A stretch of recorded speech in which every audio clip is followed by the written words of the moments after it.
A Simple Holiday by Tavian Scratch, read by Deathlight.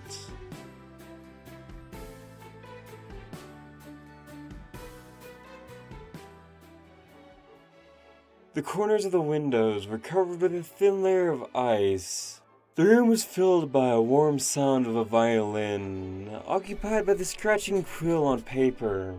This scene is actually very similar to that of the prior year, except this year is even more wonderful. This year, I won't be spending Heartwarming Eve alone. I finished writing the current chapter and laid the quill down on the desk. I pushed away from the table and stood up from my chair. I turned to see the most beautiful mare in the world, sitting in her chair, playing a melody softly. We've been married for almost 10 months now, and yet my heart still skips a beat whenever I wake up and see her lying next to me. Her captivating eyes beaming, and her beautiful smile. It's amazing to be able to fall in love all over again every single day. I stretched my back as I looked around the room. In one corner sits a quaint tree with a couple of parcels sitting beneath it. Even though there was just a couple presents, I feel impatient. Like I'm once again a young colt. I can't wait to see her grin when she opens her present. Even if she's far from a material pony, I was quite certain that she'd love the gift. If there's one thing I'm good at, it's surprises. I felt a wide smile grow across my face.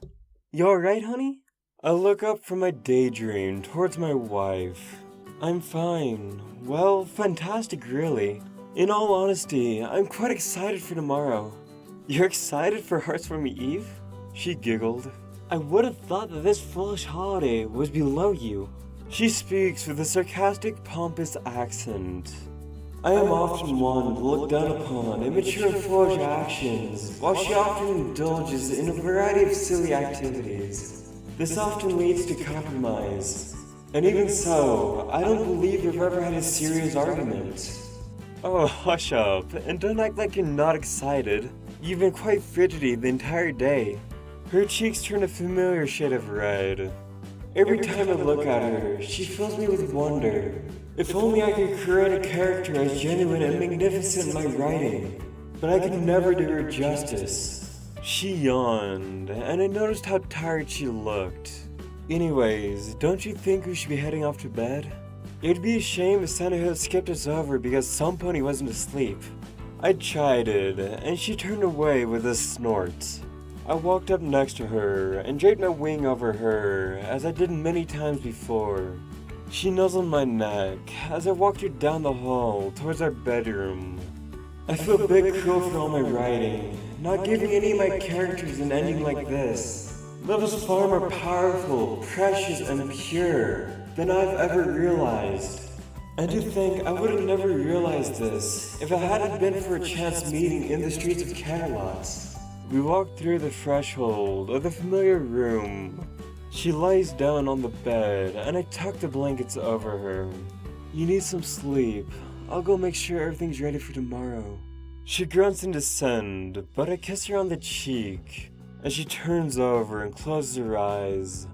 Sleep is the state in which we are most pure, where even the most dastardly of villains can appear innocent. Here, our minds are freed of our own fantasies, and yet this all reminds me of an old saying. When you are truly happy, you do not wish to sleep, as the whimsies of dream can never hope to be as amazing as your reality. This statement rings true for me now. The joy of spending time with her is far greater than the joy I've ever received from any dream of mine. I turned off the lights and began to close the door. Good night, and sweet dreams, my love. I turned and walked down the hallway. In the living room, the tree was lit with a soft glow. Each of the little presents sat below the tree, patiently waiting for morning. I began to grin once again, thinking of how she'd react to the gift. We all love receiving a nice gift, but we often forget the other side of the coin. The feeling when some pony tears through the wrapping paper and their faces light up. It is near unmatchable. Love is not meant to be a single side. As a friend of mine says, it's a give and a take. It would be fantastic if we could all remember this simple truth. I take a couple more presents from the closet and place it under the tree. After those are done, I head off to my secret hiding place. On top of the kitchen cabinet lies a small box that she would not be able to reach. I fly up there and bring it down to the table. A couple of my friends were confused as to how I could fall in love with an earth pony while I was a Pegasus. They saw her just as an anchor that would keep me grounded. They could not be more wrong. The experience of flying cannot be compared with the feeling of my heart soaring every moment I spend with her. And besides, I've taken her flying on more than one occasion. I open up the box to reveal a true feat of crafting. A custom hand-carved violin by Premier Luthier, the best in all of Canterlot. It may have costed a large sum, but I, or rather we, are quite well off when it comes up to finances. It wasn't a big deal. It even had her kitty mark etched into the belly of the instrument. I removed it from the box and leaned it up against the tree, as to make it appear as on display. I felt giddy with excitement to see her reaction in the morning. When you make someone smile, when you make them genuinely smile, there is no greater feeling. Happiness is a grand thing to have in life, and sharing this joy only amplifies your own. I turned and walked towards my desk. On top of it, my pages lie, scrolled out next to each other. I picked them up and stacked them neatly on top of each other. I picked up the quill and ink and tidied up the desk. Once all was clean, I looked down to my latest chapter and began to read it over. As I read, a smile once again found its way onto my face. My new novel was being written by request of my wife. She had her own general idea of a novel, but not the ability to write it out well. After 6 months of her marriage, she brought a proposal to me of a story idea that she thought up while reading my last novel. I am about halfway through the writing process, and her idea actually blossomed surprisingly well. Now, every once in a while, she giddily asks me how my progress goes. As I said before, our relationship is a give and a take. I put away the papers and return to the bedroom. She breathes softly as she lies, peacefully sleeping. I move to the covers and tuck myself in next to her. Within seconds of lying down, I fall unconscious. I can't remember the last time I had a dream. In all honesty, it was never much of an issue to me.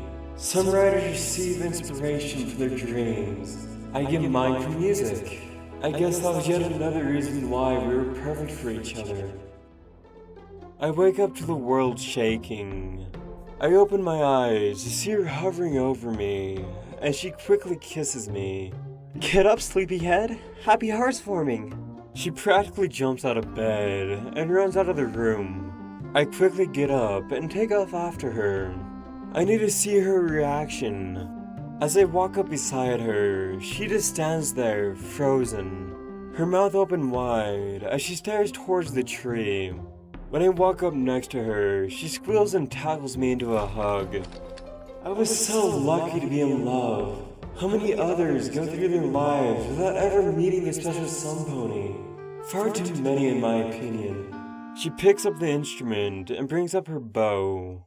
"It's nothing to what you got from me, but I wrote a piece for you." She smiles her timid smile and begins to play and sing. It was one of the more beautiful sounds I've heard in my entire life. As she stops playing, tears begin to spill from my eyes. You're the greatest gift I could ever ask for.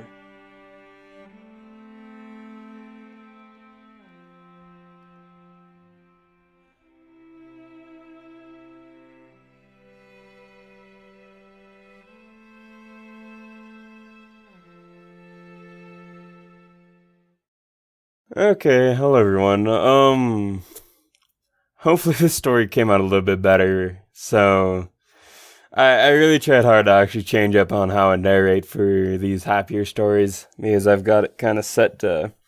I'm used to doing like adventure, kind of sad story, stuff like that, and just trying to do something different. But anyways, I hope this one turns out alright. I kind of had to rush through it a little bit, because Well, I got a family reunion I gotta go to in like an hour, so yeah, I guess for that I'll see you later. I need to go and get myself all set up. So bye.